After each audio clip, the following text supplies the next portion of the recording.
지난 주일 우리가 사울의 그런 회심의 사건을 묵상하고 이제 어제에 이어서 어저께까지 이제 사울의 이야기가 그 매일 성경의 진도였죠. 사울이 부활하신 예수님을 만난 직후에 다메섹에서 불과 며칠 지나지 않아서 예수가 그리스도라고 그렇게 이제 전도하면서 정말 그 영향이 굉장했었습니다. 그래서 이제 결국은 예루살렘에 와서 사도들과 함께 또 교제하면서 거기서도 계속 예수님을 또 증거하니까 너무너무 이제 힘들어져서 그를 이제 다소로 그의 고향으로 보내서 교회가 이제 좀 평안해진 그런 이야기로 사울의 이야기를 일단락하고 잠시 이제 누가는 베드로에게 초점을 맞춥니다. 오늘 본문부터 9장 32절부터 이제 12장까지 이제 베드로의 사역을 이제 집중 조명하게 되죠. 베드로는 그 사이에 무엇을 하고 있었을까? 베드로도 이제 흩어진 교회, 이제 예루살렘에서 그 교회에 박해가 임하면서 스데반의 일로 인해서 많은 사람들이 주변에 흩어졌는데 베드로는 그 주변에 이제 그 유대 땅 주변을 두루 다니면서 이제 성도들을 또 위로하고 또 말씀으로 또 인도하고 또 그런 가운데 또 예수님을 증거하는 그런 일을 했던 것 같죠. 그래서 오늘 이제 베드로가 이 예루살렘에서 그 근처 지방인데 서쪽으로 루따라는 지방과 욥바라는 지방 두 군데를 이렇게 다니면서 거기서 일어났던 그런 사건을 이제 기록합니다. 오늘 이야기는 치유의 사역을, 치유의 역사, 기적을 기록하고 있죠.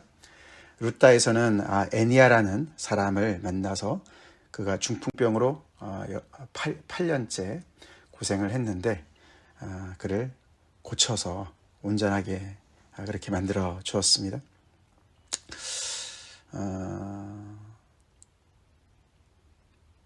그가 아마 성도의 한 사람이었던 것 같습니다. 그렇죠? 루따에 사는 성도들에게도 내려갔다가 거기서 애니아를 만났으니까 교회를 돌보면서 성도의 그런 어려움을 보살피면서 중풍병자를 고치는 그런 놀라운 기적을 오늘 이렇게 보게 됩니다. 또 이제 거기에서 가까운 욥바라는 곳에는 다비다라는 여제자가 있었습니다. 그렇죠? 그의 경우에 있어서는 그가 죽었었는데 그를 다시 살리는 그런 엄청난 사건을 오늘 우리가 목격을 합니다. 근데 참 놀랍게도 기록의 내용을 가만히 보면은 중풍병을 고치는 것은 예수님께서도 그렇죠. 가버나움에서 중풍병자를 고치셨었던 사건, 그 사건과 굉장히 많은 부분에서 닮아 있습니다. 그렇죠. 예수님께서도 그때 내 침상을 가지고 집으로 가라 그렇게 말씀하셨을 때 그가 일어나서 그대로 고침을 받고 집으로 갔는데 베드로가 거의 비슷하게 이 중풍병자를 고칩니다. 그렇죠? 근데 약간 다르지만은 뭐라 그랬습니까? 애니아야, 예수 그리스도께서 너를 낫게 하시니 일어나 내 자리를 정돈하라. 그는 아마 집에 있었던 것 같아요. 그렇죠? 침상을 두고 갈 일은 없었습니다. 그러나 이제 너가 일어나서 자리를 정돈하라 라고 이야기를 했습니다. 당연히 베드로는 자기의 능력이 아닌 예수 그리스도의 능력으로 그를 그렇게 명령했는데 그가 곧 일어났다. 그래서 그 주변에 많은 사람들이 루따와 사론에 사는 많은 사람들이 다 그를 보고 주께로 돌아왔다. 치유의 기적을 통해서 그 지방의 많은 사람들이 주께로 돌아오는 역사가 있었다고 기록을 합니다. 예수님을 많이 닮았어요. 예수님께서 이 땅에 육신으로 계실 때 하셨던 그 사역을 그대로 베드로가 재현하는 것과 같은 그런 모습입니다. 다비다를 살리는 사건도 너무너무 닮았지 않았습니까? 어떤 사건을 닮았습니까? 회당장 야이로의 딸을 고치시는 예수님의 모습과 너무나 닮았습니다. 그때도 그가 직접 아버지가 와서 예수님에게 고쳐달라고 얘기를 해서 그렇게 예수님을 모시고 가지 않았습니까? 그리고 갔을 때 이미 죽어 있었고 예수님이 제자들 몇 명만 하고 그 부모만 놔두고 다 나가라고 그러고 그렇게 고치실 때 달리다 굼 그렇게 말씀하셨어요. 그렇죠? 예. 소녀야 일어나라 달리다 굼. 근데 오늘은 베드로가 혼자서, 물론 혼자지만 다 나가게 한 다음에 다비다야 일어나라. 그게 이제 그 아람말로 말하면은 다비다 굼이에요. 다비다 굼. 그걸 표현을 하면은 딱 철자가 하나가 틀려요. 우리 말로는 좀 몇 개가 틀리지만 이 아람어로 얘기를 하면은 철자가 딱 하나가 틀려요. 똑같이 베드로가 얘기를 해서 그 죽었던 그 다비다를 다시 살렸습니다. 엄청난 역사가 일어났습니다. 예수님을 정말 쏙빼 닮았습니다. 그래서 베드로가 손을 내밀어서 그를 일으키고 성도들과 과부들을 불러서 그의 살아난 것을 보이고, 그래서 온 요빠 사람들이 다 보고서 알고서 많은 사람들이 주를 믿게 되었다. 루다에서의 사건을 통해서는 주께로 많은 사람들이 돌아왔고, 이 요빠에서는 이 다비다의 다시 살아난 사건을 통해서 많은 사람들이 주를 믿게 되었다. 베드로가 예수님을 많이 닮은 그런 사역을 했지만, 그렇다고 베드로의 이름이 전파되거나 베드로를 중심으로 해서 베드로의 제자가 생긴 것이 아니라 예수 그리스도의 능력으로 이 모든 것을 분명하게 행했고, 그래서 사람들이 다 주께로 돌아왔고 예수께로 돌아왔고 예수를 믿게 되는 역사가 일어났다라고 이제 기록을 합니다. 특별히 이 다비다의 이 사건은 좀 더 자세하게 설명을 했는데, 그 다비다가 요바에 있는 그 성도들한테 교회에서 굉장히 중요한 역할을 했던 그런 여제자였던 것 같습니다. 이들이 아마도 그 예루살렘에서 좀 떨어져 있는 그런 지방에 있는 사람들로서 예수님을 믿고 교회가 거기서 형성이 되어 있었죠. 그렇죠? 베드로가 가서 교회를 정말 세운 것은 아니었습니다. 그들이 오순절 때 같이 왔다가 예수님을 믿어서 거기서 전도가 되면서 교회가 생겼는지 성도들이 이렇게 있었는지 잘 모르지만 하여튼 간에 거기에 벌써 교회가 있었어요. 그래서 베드로가 이제 그쪽 지방을 가서 이렇게 성도들을 돌보면서 전도를 하는 거 아닙니까? 근데 이제 아마도 그 핍박 때문에, 박해 때문에 많은 사람들이 그쪽으로 더 이렇게 흩어진 것 같고, 그 지방이 이 예루살렘에서 좀 떨어진 서쪽 지방은 좀 더 이렇게 그 이방 땅, 거의 거반 이방인 땅의 그런 곳이라 그래요. 그래서 오늘도 이렇게 마지막 절 43절에 베드로가 요바에 여러 날 있어 시몬이라는 무두장이의 집에서 머무니라. 이제 무두장이라는 거는 이제 거기 오늘 해설에 잘 나와 있지만 짐승의 날가죽을 그걸 벗겨가지고 그걸 처리해서 가죽을 만드는 그런 피혁 그런 일을 하는 사람이었거든요. 그러니까 그 짐승의 사체를 이렇게 만지는 사람이니까 유대인의 정결법에 따르면 부정한 일을 하는 사람이에요. 그렇죠? 사실 그래서 그 이야기도 예수님을 닮았어요. 마치 예수님께서 세리장 삭개오의 집에 들어갔을 때 많은 사람들이 뭐라 그런 것처럼, 이 베드로가 시몬이라는 무두장이 집 시몬에 들어간 것도 구설수에 충분히 오를 수 있는, 그렇게 정결법으로 따졌을 때 부정한 집에 왜 들어갔느냐라고 할 수 있는, 그만큼 이제 그 지역이 그런 일들 할 수 있는 하는 사람들이 있는, 약간은 좀 이렇게 이방 땅의 그런 영향을 많이 받은 그런 지역이라 그럽니다. 베드로가 용기를 내서 간 줄로 믿습니다. 그렇죠? 점점 더 이 복음을 들고서 그 어떤 경계선을 넘어가는 그런 모습을 보게 되고, 결국은 이제 그 이야기가 이제 10장에 내일부터 나오는 드디어 이제 그 고넬료 사건과 연결이 되어지죠. 자, 근데 이런 걸 이제 우리가 이렇게 보면서 베드로만 이제 그랬겠습니까? 그렇죠? 12제자들도 다 흩어지면서 여기저기서 그런 사역들을 감당했겠죠. 그래서 베드로뿐만 아니라 또 12제자뿐만 아니라 예수님의 제자들, 성령의 충만함을 받은 제자들이 그 초기 때 어떻게 정말 복음을 전했고 그 복음의 그 전도함을 통해서 주의 이름이 어떻게 전파되고 주의 영광이 어떻게 드러났는지를 이렇게 대표적으로 이렇게 샘플로 쓴 줄로 믿습니다. 참 그래서 특별히 다비다가 다시 살아나면서 굉장히 참 교회가 얼마나 큰 위로가 됐을까, 그렇죠? 그의 다른 이름은 도르가다. 그가 선행과 구제하는 일이 심히 많았다. 특별히 이제 그 교회에 모여 있는 성도들 안에 과부들한테 그렇게 많은 섬김을 했었던 사람이었죠. 그래서 그가 죽었을 때 너무너무 슬퍼하고 애통해하고, 그래서 사람을 보내서 베드로가 근처에 왔다니까 가서 또 베드로를 오게 하고, 그렇게 정말 그의 죽음을 애도했습니다. 그렇죠? 거기에 응해서 베드로는 가서 그렇게 정말 예수님이 마치 살아계신 것처럼 그렇게 그 죽었던 다비다를 다시 다비다 굼 해서 살려내는 그런 엄청난 역사를 이제 그런 사건이 벌어진 것이죠. 그러니 그 요바에 있었던 그 교회 성도들이 얼마나 정말 참 큰 힘이 됐겠습니까? 그렇죠. 그래서 베드로가 가는 곳마다 예수님이 보이는 거죠. 예수님께서 역사하십니다. 정말 예수님께서 생전에 말씀하신 대로 너희가 내가 한 것보다 더 큰 일을 할 것이다. 요한복음에서 그렇게 말씀하신 것이 정말 그대로 문자적으로 이루어지는 것을 보게 돼요. 엄청난 그런 성령의 역사가 이 당시에 이렇게 가는 곳마다 벌어졌던 것 같습니다.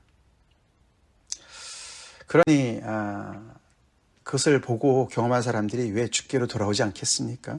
왜 주를 믿지 않겠습니까? 그렇죠? 이렇게 현실적인 문제가 정말 베드로가 나타나면서 해결이 되니까 정말 얼마나 예수 믿는 것이 정말 확실하고 신이 났을까 생각이 듭니다. 이런 본문을 이런 종류의 본문을 우리가 묵상할 때 우리는 어떻습니까? 여러분은 어떻습니까? 오늘 본문을 보면서 여러분 힘이 납니까? 소망이 생깁니까? 와, 우리가 믿는 예수님 정말 이렇게 능력 있는 분이시고 이런 복음이지, 내가 주님 안에서 소망이 있지, 그렇게 되시길 간절히 축원합니다. 근데 반대가 될 수도 있어요. 반대가 될 수도 있어요. 예수 믿는 게 이런 건데 나는 뭐지? 나는 계속 기도하는데 왜 이렇게 아무것도 안 일어나지? 오히려 우리가 더 이렇게 자괴감에 빠지게 되고 무력감에 빠질 수도 있습니다. 영적인 침체에 빠질 수도 있습니다. 저희가 보스턴에서 사역할 때 그때 한번 한국에서 굉장히 큰 대형교회 어떤 목사님 한 분이 굉장히 목회하다가 너무 지쳐서 좀 저희 교회에 와서 좀 쉬면서 영적인 좀 회복을 위해서 오셨던 분이 한 분 계셨어요. 그래서 이제 저랑 좀 개인적인 시간을 좀 가지면서 같이 기도하면서 좀 이렇게 또 다시 목회에 대한 생각을 다시 한번 정리하고 이제 이런 목적으로 이제 저희 교회에 몇 달 와 계신 분이 계셨는데 그 가족이 다 오셨었습니다. 그래서 제가 이제 그분하고 이렇게 좀 시간을 같이 보내면서 같이 기도도 하고 말씀도 보고 이런저런 책들을 같이 이제 보면서 이제 저도 이제 기도하면서 좀 도와드리려고 그랬는데 그때 이제 어떤 그 책을 하나 우리 같이 이제 읽으면서 같이 이제 나누려고 그랬는데 이제 처음 만나면서 제가 굉장히 갑자기 좀 충격이 됐었던 게 한번 떠오릅니다. 이분이 이제 그 책을 읽고서 오히려 너무 저는 이제 좀 이렇게 힘이 날 줄 알았는데 오히려 이제 너무 디프레스가 됐다고 말씀하시는 거예요. 너무너무 이제 자기랑 너무 이렇게 거리가 있는 그런 영적인 상태를 얘기한다고 그러면서 너무 더 힘이 정말 이렇게 정말 무력감에 더 힘들다 이제 이런 얘기를 제가 듣고서 좀 힘들었어요. 그 얘기 듣고 깜짝 놀랐어요. 그렇게도 생각이 될 수 있겠구나. 그렇게 생각 못 했는데 오히려 이렇게 성령 충만하고 영적으로 정말 이렇게 주님 안에서 바로 서 있는 모습을 보면 오히려 더 도전이 되고 더 이렇게 참 거기서 소망을 가질 줄 알았는데 반대가 이제 일어난 것이죠. 오늘 이 장면을 제가 묵상하면서 그런 생각이 좀 들었어요. 그때 생각이 좀 떠오릅니다.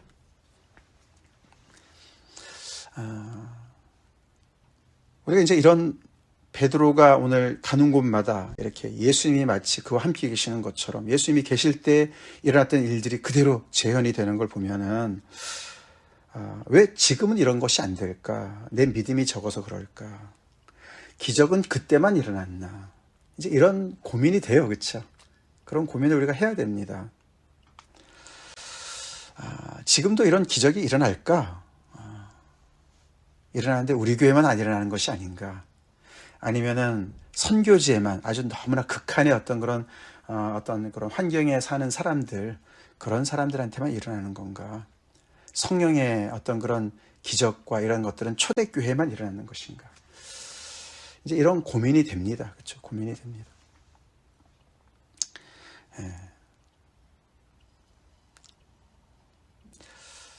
우리도 우리 주변에 여러 이제 성도들 안에 이런저런 오랫동안 우리가 기도한 기도 제목들이 있잖아요. 그렇죠?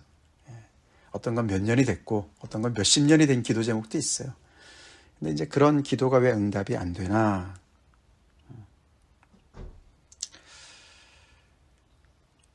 우리 안에서도 그 중에 하나만 응답이 돼도 많은 사람들이 믿음이 새로워지고 그것을 보면서 많은 사람들이 예수님을 몰랐던 사람들도 주께로 돌아올 찬스가 있을 것 같은데 왜 지금은 안 일어날까?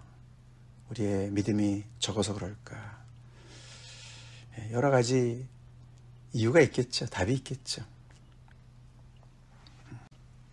근데 중요한 것은 이것은 초대교회만 일어나는 일이야 라고 우리가 단정해서는 안 됩니다. 그건 안 그렇습니다. 그렇죠? 우리가 믿음이 부족해서 아마 그쪽이 더 맞을 수도 있겠죠. 아니면은 우리가 계속 기도를 하고 하나님께서 계속 기도하도록 아마 어쩌면 기다리고 계시는지도 모르겠습니다. 그렇죠? 중요한 것은 우리가 계속 어떻게 해요? 아무것도 염려하지 말고 오직 모든 일에 기도와 간구로 감사함을 하나님께 계속 아뢰야 될 줄로 믿습니다. 그렇죠? 우리가 열려있는 그런 생각이 중요한 것 같습니다. 여전히 이런 일들이 우리 안에서도 이루어질 수 있음을 우리가 믿습니까? 믿어야 될 줄로 믿습니다. 우리 안에서도 우리가 기도할 때 치유 역사가 일어날 수 있음을 믿습니다. 성령님, 우리를 통해서도 하나님의 역사를 이루어 주십시오. 예수님의 이름이 높아지기를 간절히 소원합니다. 예수님의 영광을 드러내 주십시오. 그렇게 우리가 마음이 열려 있고 그렇게 원하는 마음이 있어야 될 줄로 믿습니다. 아멘? 있어야 돼요. 그렇게 우리가 또 기도해야 됩니다. 그렇게 기도해야 됩니다.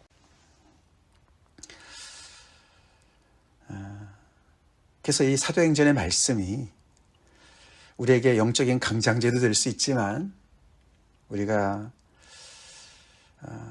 회의적인 자세로 조금 삐딱한 자세로 우리가 이 말씀 묵상하게 되면 점점 더 우리는 우리 안에 있는 영적인 자괴감에 시달릴 수가 있어요. 그래서 이런 말씀을 들으면 너무나 거리감이 더 느껴지고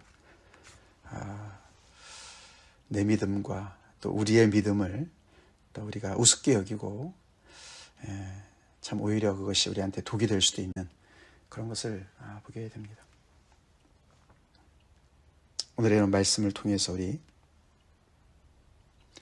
우리를 새롭게 합시다. 우리의 자세를 새롭게 하고 어떤 그런 항상 베드로가 가는 곳마다 이런 일이 계속 벌어진 건 아니겠죠. 그렇죠? 아닐 겁니다. 그러나 하나님의 역사가 필요한 곳에서 항상 그를 통해서 하나님께서 역사하셨어요. 여기 오늘 제가 시작할 때 읽어드린 빌립보서 4장 말씀, 주 안에서 항상 기뻐하라. 내가 다시 말하노니 기뻐하라. 너희 관용을 모든 사람에게 알게 하라. 주께서 가까우시니라. 정말 베드로는 주께서 가까이 계셨던 그런 인생을 살았습니다. 그렇죠? 베드로가 주님과 굉장히 가까웠던 사람은 분명해요. 그렇죠? 그래서 그가 좀 우리 지난번에 공부할 때 이 말씀을 전할 때 제가 그 말씀을 드렸는데 너희 관용을 모든 사람에게 알게 하라. 주께서 가까우시니라. 이것은 주님의 재림을 얘기하는 것도 되지만 주의 임재를 얘기한다고도 말씀드렸어요.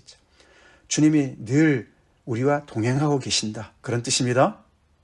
그러니까 우리가 관용할 수 있는 거예요. 우리가 넉넉한 마음을 가져야 된다고 이 바울이 얘기하는 거예요.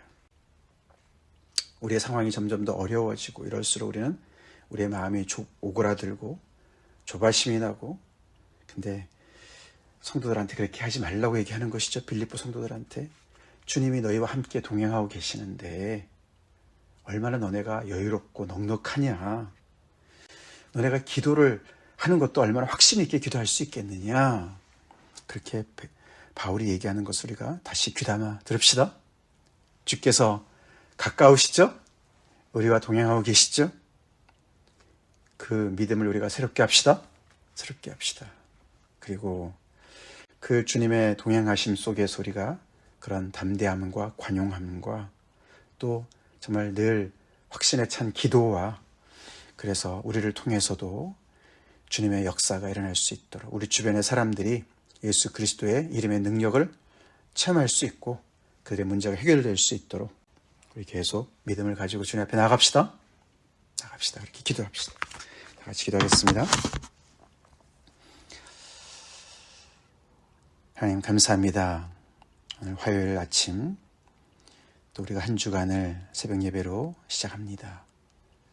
사도행전에 계속되는 말씀을 통해서 우리 자신의 믿음을 돌아보면서 오히려 낙심하고 거리감을 느끼고 좌절에 빠지지 않게 도와주시고, 다시금 주님 앞에 겸손히 서며 주께서 가까우신, 주께서 함께 우리와 동행하시는 것을 다시 한번 말씀을 통해서 우리가 깨달으며 그 주님에게 집중하며 겸손히 주님을 따라가며 순종하는 우리의 믿음을 더욱더 새롭게 하는 은혜가 있길 간절히 기도합니다.